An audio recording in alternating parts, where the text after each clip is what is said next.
Movie की शुरुआत चैनी की आवाज़ से होती है जो बताती है कि हरकोनन के लोग फर्मन के लोगों को गुलामों की तरह ट्रीट करते हैं और यही वजह है कि एम्परर ने हरकोनन को हटाकर अट्रेडिस को फर्मन्स का चार्ज दे दिया है।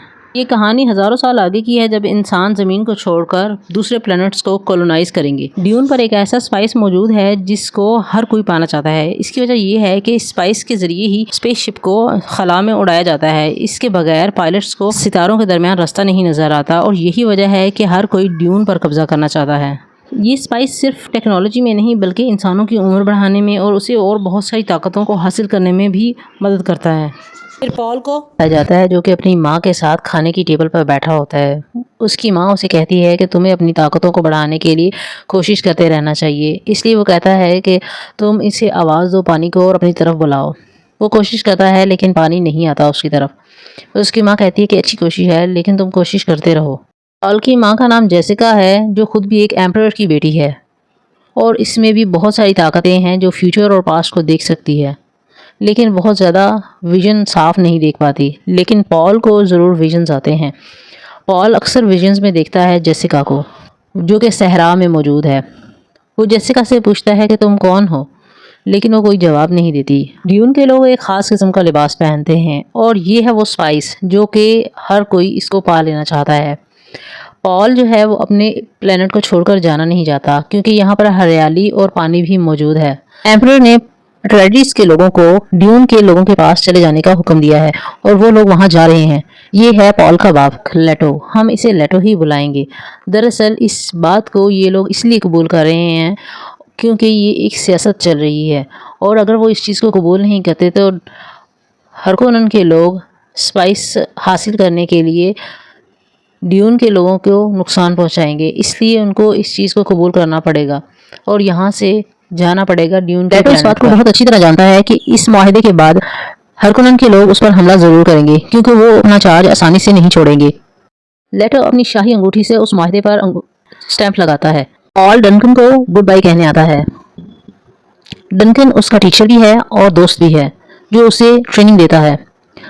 पॉल डनकन से कहता है मुझे अपने साथ अराकस ले जाओ, यानी कि ड्यून पर ले जाओ। लेकिन डनकन कहता है कि तुम्हें अभी ट्रेनिंग की बहुत ज़रूरत है, ये अभी सही वक्त नहीं है।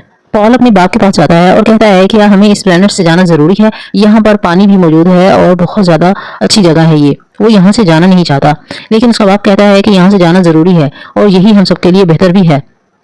फिर पॉल दोबारा से अपने टीचर के पास होता है जो उसे ट्रेनिंग दे रहा होता है और उसे कहता है कि तुम अभी कमज़ोर हो, तुम्हें बहुत ज़्यादा प्रैक्टिस की ज़रूरत भी है। अपने हाथ पर प्रेस करते हैं और उनके ऊपर एक शील्ड नजर आती है और जो छुप जाती है।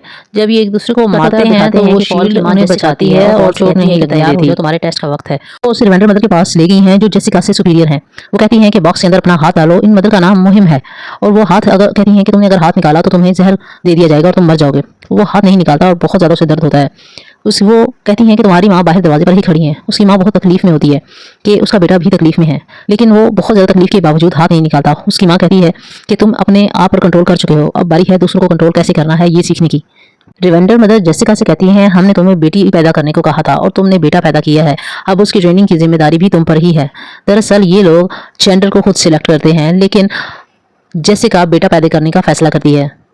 फिर दिखाते हैं पॉल समंदर के किनारे बैठा हुआ है और समंदर के अंदर से शिप्स निकलती हैं और ड्यून की तरफ रवाना हो जाती हैं और सारे लोग वहां पहुंच जाते हैं। ड्यून पर एक बहुत बड़ा जश्न मनाया जाता है और एम्परर की परेड भी की जाती है वहां पर। ये लोग बहुत ज़्यादा खुश होते हैं और ड्यून के लोग इन्हें वेलकम भी करते हैं। इस परेड में दिखाते हैं कि जेसिका एक बेहतरीन लिबास में मलबूस है। उसने बहुत प्यारा ऑरेंज कलर का ड्रेस पहना होता है और उसका बेटा भी उसके साथ ही होता है। यहाँ पर इस्तेमाल होने वाले हेलीकॉप्टर ऐसे हैं जैसे फ्लाई की शेप के हों। ये बहुत तेज़ी से उड़ने वाले हेलीकॉप्टर्स हैं। यहाँ की बिल्डिंग्स ऐसी दिखाई गई हैं जैसे इजिप्शियंस में होती हैं। यहाँ की बिल्डिंग्स में बहुत ज़्यादा कलर नहीं है, ये कलरलेस बिल्डिंग्स हैं। दूर दूर तक सहरा ही सहरा मौजूद हैं। पॉल यहाँ आकर कुछ दरख्तों को देखता है जहाँ एक शख्स उनको पानी दे रहा होता है।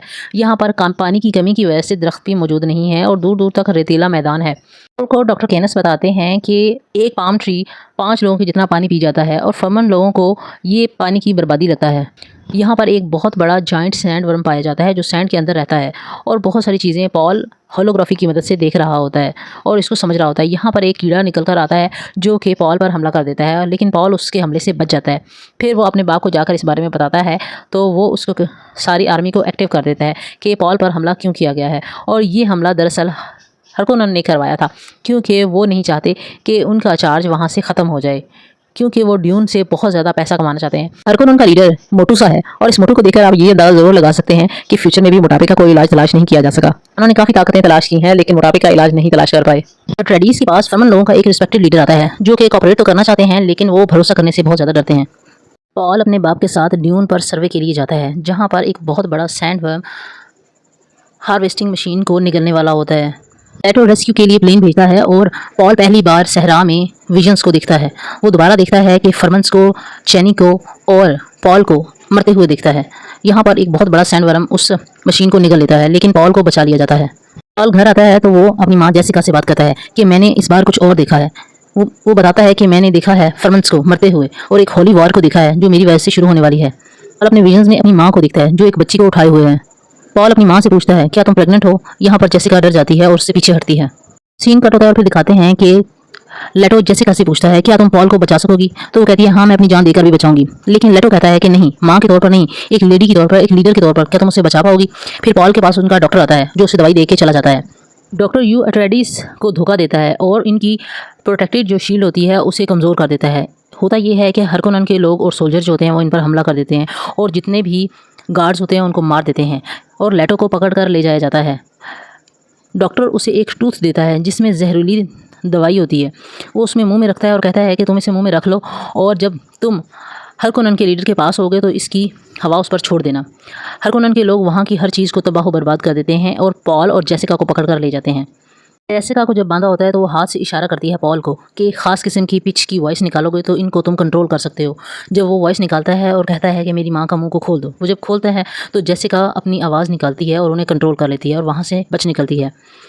जेसिका जब वहाँ से निकलते हैं तो एक बैग को ले आते हैं। उस बैग में लेटो का सामान होता है जिसे देखकर जेसिका बाद में बहुत रोती है और वो समझ जाती है कि लेटो अब नहीं रहा। लेटो को दिखाते हैं जो हरकोनन के मोटू लीडर के सामने पड़ा होता है नींद बेहोशी की हालत में, और से ही वो लेटो के सामने आता है वो अपने मुंह में मौजूद टूथ को तोड़ देता है जिससे वो काफ़ी जख्मी होता है। लेकिन फिर यहाँ पर सीन कट हो जाता है। पॉल और जेसिका एक जगह मौजूद होते हैं जहाँ हरकोनन के लोग फिर से हमला कर देते हैं और पॉल का दोस्त उन्हें बचाने के लिए मारा जाता है। फर्मन लोगों की वो लड़की जो पॉल की मदद करती है उसे हरकोनन के लोग पकड़ लेते हैं लेकिन वो ज़मीन पर हाथ मारती है तो सैंडवर्म निकल आता है और उसके साथ वो लोग भी मर जाते हैं। दिखाते हैं हरकोनन का वो मोटू लीडर बच जाता है, मरता नहीं, और लेटो मर जाता है। इस समय हरकोनन के लोग उसके लीडर से पूछते हैं कि फर्मन लोगों का क्या करना है, तो वो कहता है कि उन सबको मार डालो। अगले सीन में दिखाते हैं पॉल और जेसिका जिस प्लेन में भागे हैं वो रेत के तूफान में फंस जाता है और टूट फूट का शिकार होता है, लेकिन खुशकिस्मती से ये लोग बच जाते हैं। फिर ये एक साइड पे उतरकर फर्मन लोगों का सूट पहन लेते हैं। दरअसल ये सूट ऐसे डिज़ाइन किया गया है कि ये इंसान के पसीने को दोबारा से पीने के काबिल बनाता है, जो कि फर्मन लोगों ने ही बनाया है क्योंकि यहाँ पर पानी की बहुत ज़्यादा कमी है। पॉल और जेसिका को फर्मन्स के लोग मिलते हैं लेकिन फर्मन के लोग आउटसाइडर पर भरोसा नहीं करना चाहते। इनमें से एक शख्स पॉल को लड़ाई के लिए दावत देता है और पॉल पहली बार किसी का कत्ल करता है। पॉल इस चीज़ के लिए काफ़ी दुखी होता है। पॉल फिर से विजन्स को देखता है जिसमें वो चैनी को देखता है जो उसे डेजर्ट में बुला रही है।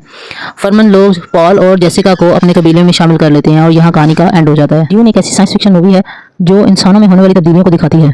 आपको ये फिल्म मेरे हिसाब से ज़रूर देखनी चाहिए।